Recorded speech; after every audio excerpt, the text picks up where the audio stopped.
Olá pessoal, eu sou a Ju e no vídeo de hoje eu trago para vocês mais uma dica de um livro nacional incrível.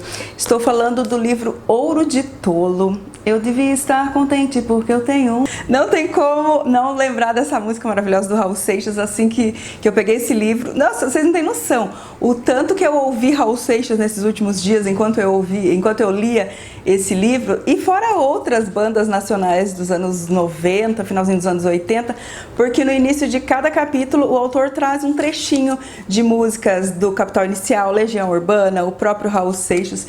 Então, assim, foi uma viagem incrível. Olha onde eu já fui parar. Olha onde eu fui parar. Eu mal disse o título do livro, né? Está aqui, Ouro de Tolo, do Rafael Becker. Quando o Rafael me convidou novamente para ler o seu livro, eu fiquei muito feliz, porque eu já tinha conhecido a sua escrita através do livro Caçadores de Sofrimento, que inclusive tem resenha aqui no canal, e é um livro incrível, uma temática assim super original, ambientada no interior de São Paulo. Foi um livro que eu adorei, e com esse aqui não foi diferente. Assim que eu li a premissa desse livro, eu já fiquei super curiosa, super interessada, e depois eu fui lendo e a minha reação, a minha experiência foi só melhorando. A trama central aqui vai girar em torno de uma casa. Essa casa acaba sendo meio que o personagem principal aqui da história. Nós vamos conhecer 5 pessoas, professores universitários e 2 alunos de doutorando. Esses 5 estão voltando de uma espécie de um congresso ali de engenharia, e eles acabam se perdendo em uma estrada rural no interior do estado de São Paulo, uma estrada muito deserta, rodeada por canaviais. Então eles estão percebendo ali que eles estão perdidos, e de repente começa uma chuva, mas uma chuva torrencial.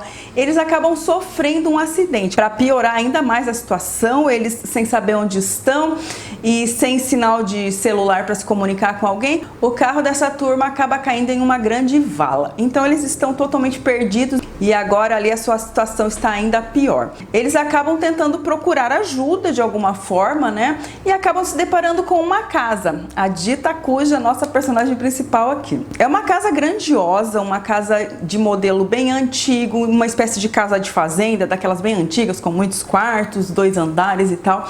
Eles ficam bastante receosos, né? Tentando decidir se podem, se devem ou não invadir aquela propriedade. Eles não sabem se tem alguém na casa, eles não sabem como vai ser a reação ao saber que estão invadindo o seu terreno, sua propriedade, né? Mas por conta da situação lamentável em que eles se encontram, todos molhados, embarreados, com fome, com frio. E inclusive um dos professores é cadeirante, então o que torna tudo ainda mais difícil, a locomoção. Eles acabam decidindo então passar a noite apenas nessa casa, no dia seguinte tentar uma ajuda, né, sair para procurar ajuda. Mas como esse professor é cadeirante, então a situação é muito complicada, a locomoção ali naquele barro, naquela estrada dificultosa, seria ainda mais complicado. A chuva é torrencial, eles não conseguem colocar os pés para fora dessa casa a partir do momento em que eles entram, e essa é uma questão aqui muito interessante aqui nessa casa. Esses 5 ficaram presos, literalmente presos nessa propriedade, e algo maior, uma força maior vai impedir com que eles consigam sair dali. Sempre tem um motivo, mas eu não digo que é um motivo sobrenatural, é alguma questão que faz com que eles não consigam sair dali. Então dia após dia eles estão ali naquele local, eles estão ali numa situação totalmente precária, lutando pela sua própria sobrevivência, precisando encontrar algum alimento para eles não morrerem de fome, e a convivência vai ficando cada vez mais difícil também. São pessoas que não tinham um contato tão próximo, além do trabalho, apenas um casal aqui que já se conhecia, né, obviamente, mas o resto não tinha aquele contato mais pessoal, mais íntimo, além do trabalho.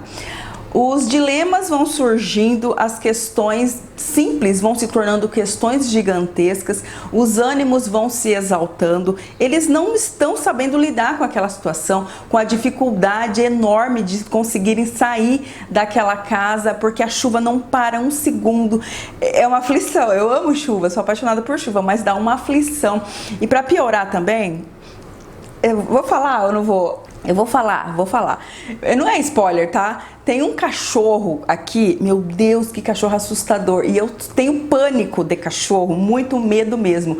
Eu tentava me colocar naquela situação ali, eu tremia, eu arrepiava só de imaginar. E o próprio autor também confessou pra mim que também tem medo de cachorro. Não sei como é que ele conseguiu escrever essas cenas. Então são várias questões, vários fatores relativamente pequenos que impedem essas 5 pessoas de saírem dessa casa, de deixarem esse local para finalmente procurar ajuda. Eles estão ali no meio do nada, literalmente, e como se não bastasse todo esse clima pesado e terrível que encontra-se ali dentro daquela casa, eles vão acabar descobrindo um segredo da casa. Assim como o ambiente, assim como a casa acaba trazendo à tona o pior de cada uma dessas pessoas, desenterrando os segredos, porque a gente vai conhecer um pouquinho de cada um dos personagens, bastante até, a gente vai conhecer a fundo cada um desses personagens, conhecer o seu íntimo, e isso eu achei incrível aqui da parte do autor. Mas assim como o demônio interior de cada um desses vai sendo exposto, a casa também vai mostrar que tem um segredo, que guarda um grande segredo, e um desses professores vai acabar descobrindo o segredo dessa casa e vai tentar guardar para si.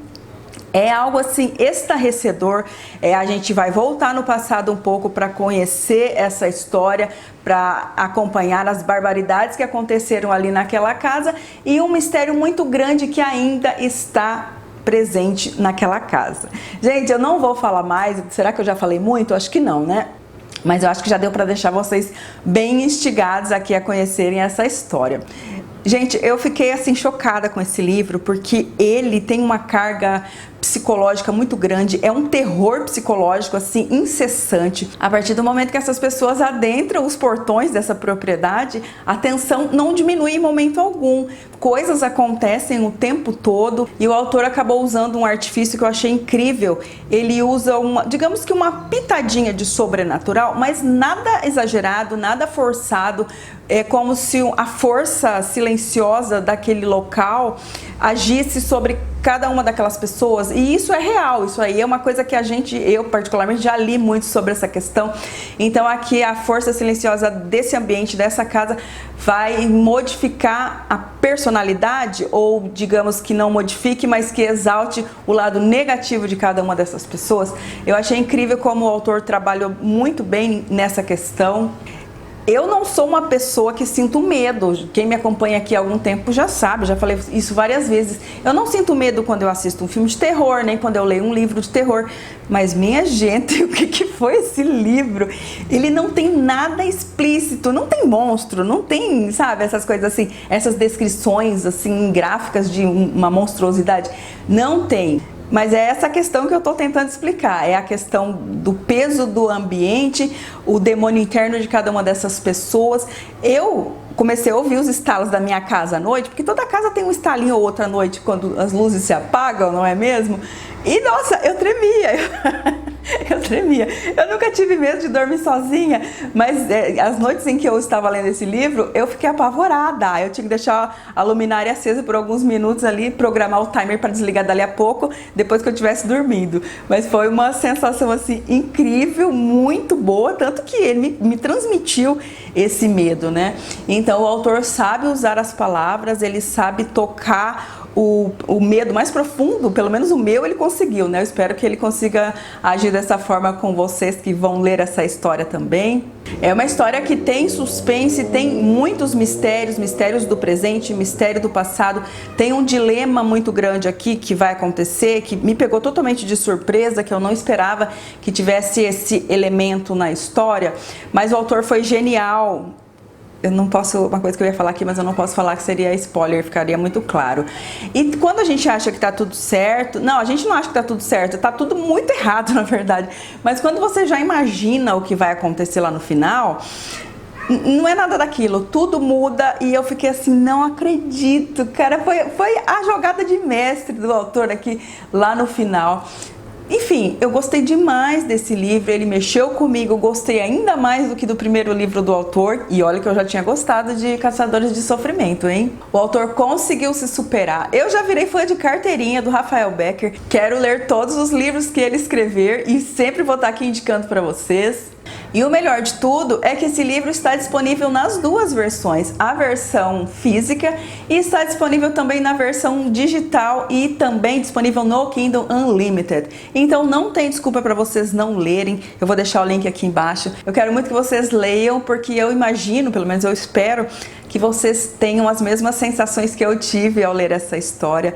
Então, se você é aquela pessoa medrosa, eu não leio livro de terror, eu tenho medo de monstro, não se preocupe com isso. Pode ler tranquilo, porque você não vai se deparar com um monstro real, digamos assim, características físicas expostas aqui, não tem isso. Mas é um medo que paira no ar, um medo que entra nos teus poros, assim, é um medo bem forte, na verdade.